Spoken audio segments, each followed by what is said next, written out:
अच्छा, अक्सर हम सोचते हैं कि गहरी बातें वो सिर्फ मोटी मोटी किताबों में ही होती हैं ना। जी, आमतौर पर यही ख्याल होता है। लेकिन आज हम एक बहुत ही सादा सी बच्चों की कहानी देख रहे हैं, मददगार चींटी।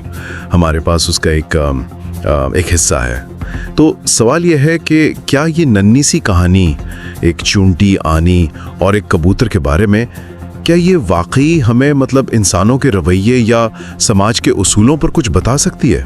ये बड़ा दिलचस्प नुक्ता उठाया आपने। देखें, ऐसी कहानियाँ जो होती है ना, ये अक्सर हमारी सकाफती कदरें, वैल्यूज़ वो बच्चों तक पहुँचाने का पहला जरिया होती हैं। बज़ाहिर तो प्लॉट बड़ा सीधा साधा लगता है, लेकिन हो सकता है इसके पीछे समाजी नफ्सियात के कुछ अहम पहलू छुपे हों। तो देखते हैं इसमें क्या है।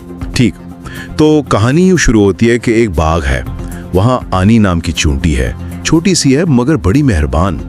फिर एक दिन वो देखती है कि एक कबूतर है, प्यासा है, बेचारा मुश्किल में है। अच्छा।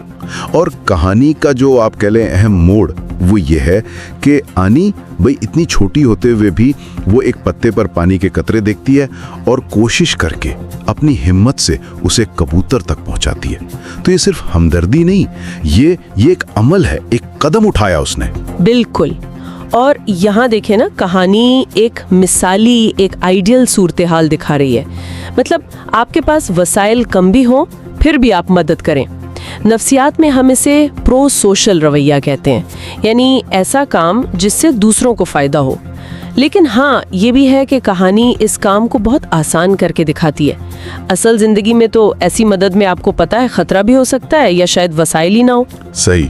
और फिर कहानी में वो वाला मोड़ आता है जो अक्सर ऐसी कहानियों में होता है, बदला। अच्छा, यानी रेसिप्रोसिटी। हाँ जी। कुछ दिन गुजरते हैं, आनी पर एक मकड़ी हमला करने लगती है और वो बेखबर है। तभी वही कबूतर जिसकी मदद की थी वो आता है और उसे बचा लेता है। अच्छा। और कबूतर कहता भी है, तुमने पहले मेरी मदद की थी। ये तो बिल्कुल सीधा सीधा तबादला हो गया है ना। जी, ये वही टिट फॉर टैट, या जिसे हम कहते हैं नेकी के बदले नेकी, ये बुनियादी उसूल है। और बहुत सी सकाफ़तों में ये कहानियाँ इसीलिए तो इतनी मकबूल है क्योंकि ये समाजी ताउन यानी मिलजुल कर रहने की अहमियत को बड़े आसान लफ्ज़ों में समझा देती हैं। बच्चों को ये सिखाती हैं कि भाई अच्छा काम करोगे तो अच्छा नतीजा निकलेगा, जो जाहिर है एक अच्छे मुआशरे के लिए ज़रूरी सोच है।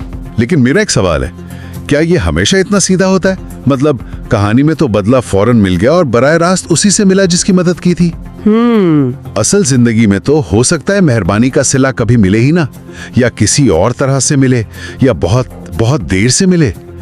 तो क्या ये कहानी कुछ ज्यादा ही मतलब पुरुमीद तस्वीर नहीं दिखा रही? ये बहुत अहम सवाल है आपका। देखें, ये जो कहानियाँ होती है ना, ख़ास तौर पर बच्चों के लिए, ये अक्सर दुनिया को ब्लैक एंड वाइट में दिखाती हैं ताकि जो इखलाकी सबक है ना वो बिल्कुल वाज़े हो जाए। सही। ये जो फौरन बदला मिल गया, इससे एक कहानी का अंजाम अच्छा हो जाता है, इत्मीनान बख्श, और सबक भी याद रहता है। सही। लेकिन हाँ, आप ठीक कह रही हैं, ये असल जिंदगी की जो पेचीदगियां हैं उनको नज़रअंदाज कर देती हैं। जहाँ मेहरबानी का नतीजा यकीनी नहीं होता, तो शायद इन कहानियों का मकसद हकीकत निगारी है ही नहीं, बल्कि एक आइडियल, एक नमूना पेश करना है कि हमें कोशिश करनी चाहिए कि हम ऐसे बने। तो इसका मतलब ये हुआ कि असल सबक शायद सिर्फ ये नहीं कि नेकी करो तो नेकी मिलेगी जी, बल्कि ये भी कि ये कहानियाँ नस्ल दर नस्ल कैसे समाजी कदरें जैसे हमदर्दी है, एक दूसरे की मदद करना है, उनको कैसे मजबूत करती हैं, भले वो हकीकत को आसान बनाकर ही पेश करें। बिल्कुल, आपने बिल्कुल सही पकड़ा। ये कहानियाँ हमें सिखाती हैं कि हमारा एक छोटा सा अमल भी, वो कितना ही छोटा क्यों ना लगे, वो अहमियत रखता है और वो समाजी ताल्लुकात की बुनियाद बन सकता है। जैसे आनी और कबूतर की दोस्ती, वो इसी एक दूसरे की मदद पर ही तो कायम हुई ना। तो ये एक मिसाली दोस्ती का तस्वुर भी दे रही है। तो खुलासा ये कि ये छोटी सी कहानी है तो सादा, पर याद दिलाती है कि हमदर्दी और मदद, उनकी कदर हर जगह है, आफाकी है। जी, और ये जो सादा अंदाज है ना, यही इसे ताकतवर बनाता है, खास तौर पर जब आपने कोई कदर सिखानी हो। यकीनन।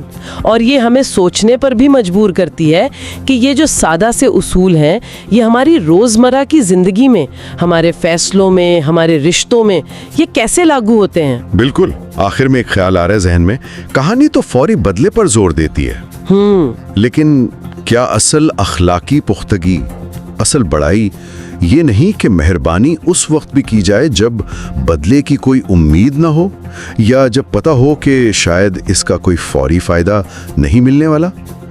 इस पे सोचा जा सकता है। बहुत गहरी बात है, वाकई इस पर गौर करना चाहिए।